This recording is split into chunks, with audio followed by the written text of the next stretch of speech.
छोटा मंदिर बड़ा रबी खन्ना शादी कर रहे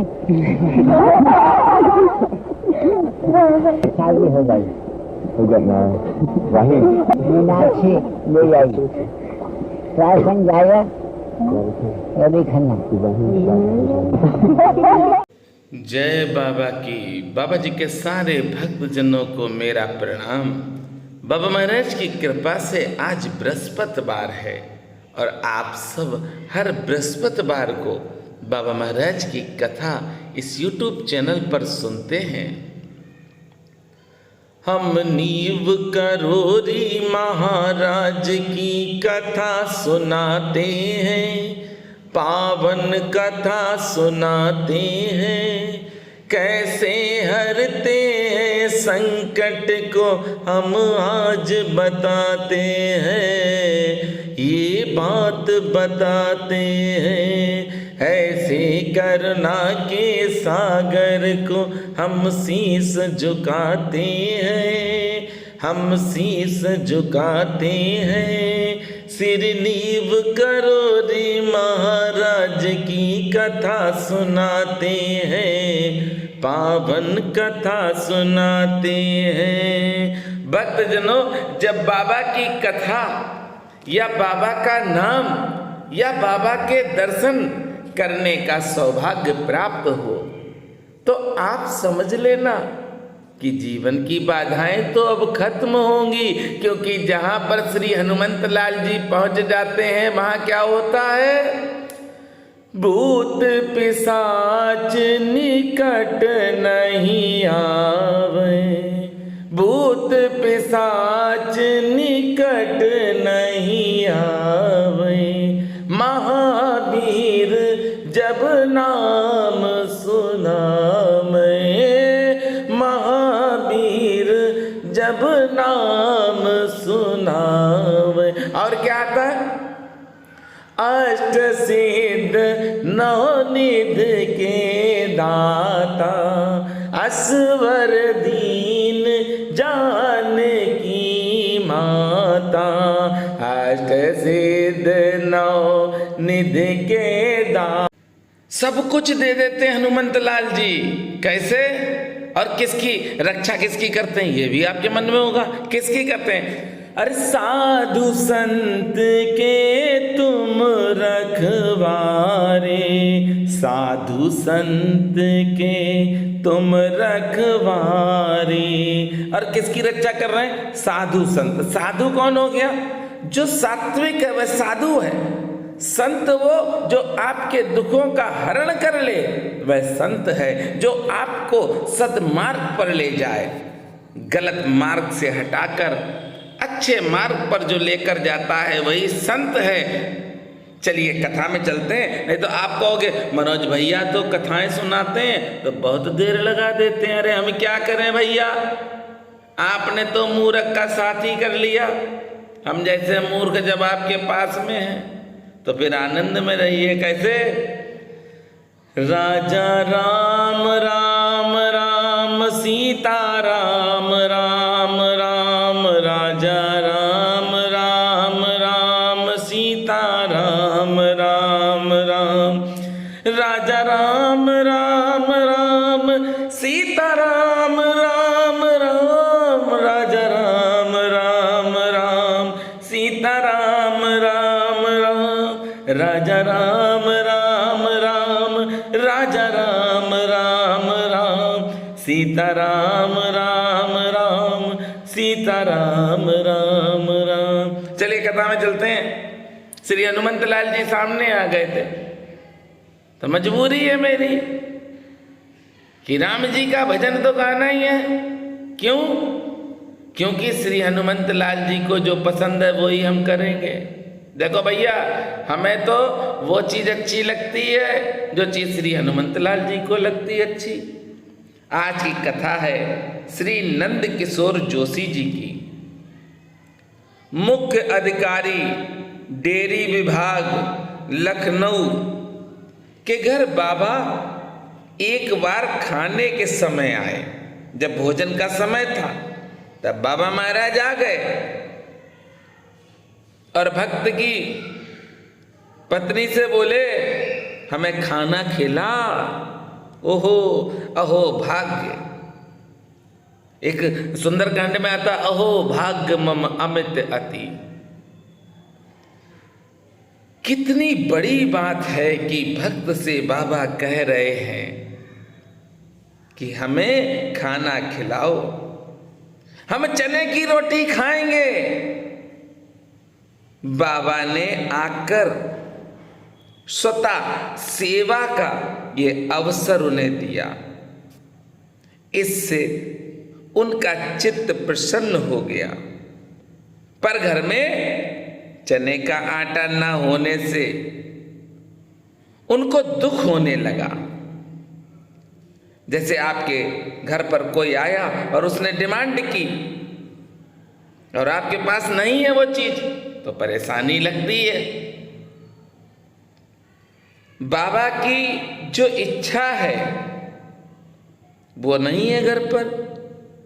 अब उनकी इच्छा के अनुसार रोटियां नहीं बन पाएंगी। आप बाबा के स्वभाव से परिचित थे। अरे भक्त जब बाबा के स्वभाव से परिचित हो जाता है, जब भक्त भगवान के स्वभाव से परिचित हो जाता है, तो आप समझ लीजिए कि उसने भक्ति प्राप्त कर ली।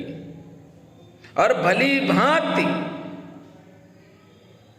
बाबा महाराज की सारी बातें जानती थी कि थोड़ा ही विलंब होने पर बिना भोजन किए भी जा सकते हैं। ये भी डर था भक्त को। डरा हुआ है भक्त। इस कारण आपने बाजार से चने का आटा मंगवाना उचित नहीं समझा और निश्चय किया कि बेसन में गेहूं का आटा मिलाकर ही रोटी तैयार करेंगे। यही है भक्ति। ज्यादा दिमाग नहीं खर्च करना चाहिए। भगवान जब सामने खड़े हो तो दिमाग का स्विच ऑफ कर दो। भगवान के सामने जब आप खड़े हो तो अपना स्विच ऑफ कर दो दिमाग का। देखो प्रभु मिल जाएंगे। और भक्त ने वही किया, स्विच ऑफ कर दिया और उसने कह दिया कि रोटी में बेसन मिला देंगे। और जैसे ही भक्त ने गेहूं के आटे के लिए कनस्तर खोला और यह देखकर चकित रह गए। रहना भी चाहिए भैया, क्योंकि उसमें सारा आटा चने का हो गया। जिसमें गेहूं का आटा था आज चने का आटा बन गया। भक्त बस ये सोच रहा था कि अगर देर हो गई तो मेरे बाबा कहीं ना चले जाएं, ये चिंता उसको थी। इसीलिए उसने बाजार से नहीं मंगवाया चने का आटा और भाव आया कि बेसन और गेहूं के आटे को मिक्स कर देंगे। पर बाबा तो दयालु है, कण कण में निवास करते हैं बाबा। अरे ऐसी कोई चीज है जिस पर श्री हनुमंत लाल जी का नियंत्रण ना हो? इस ब्रह्मांड में ऐसा कुछ भी नहीं है जो असंभव है श्री हनुमंत लाल जी के लिए। अरे लेने तो गए थे संजीवनी बूटी और लेके आए पूरा का पूरा पहाड़।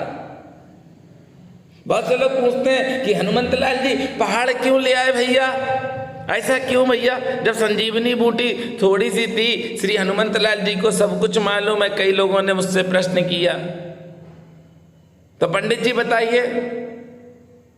तो हमने कहा भैया ये प्रश्न तो आपका बहुत अच्छा है, पर श्री हनुमान जी की कृपा होगी हम आपको जवाब देंगे। बोले नहीं पंडित जी आप बताओ। हमने तो अपने श्री हनुमंत लाल जी का स्मरण किया और उन्हें जवाब दे दिया। हमने कहा देखो भैया, संजीवनी बूटी का पहाड़ श्री हनुमंत जी इसलिए लाए क्योंकि रावण के पास भी बहुत बलशाली राक्षस थे, पूरी रात परिक्रमा करते। अरे डॉक्टर तो उन्हीं का था, रावण का था। वो बता देता कि संजीवनी बूटी ले आओ, सब जीवित हो जाते। और ऐसे ऐसे राक्षस थे जो रात में 10-10 परिक्रमा कर लेते। इसलिए श्री हनुमंत लाल जी ने सोचा कि पूरा मेडिकल स्टोरी ले चलो। अरे दवाई नहीं होगी तो मरीज कहां से सही होगा? अरे डॉक्टर है तो होने दो। वैद्य तो नहीं कहते सुसेन जी, लेकिन दवाई नहीं तो वैद्य जी करें क्या? अगर दवा होती तो क्या कोई राक्षस मर पाता? नहीं मरता। संजीवनी ला ला के उसे जियाते रहते।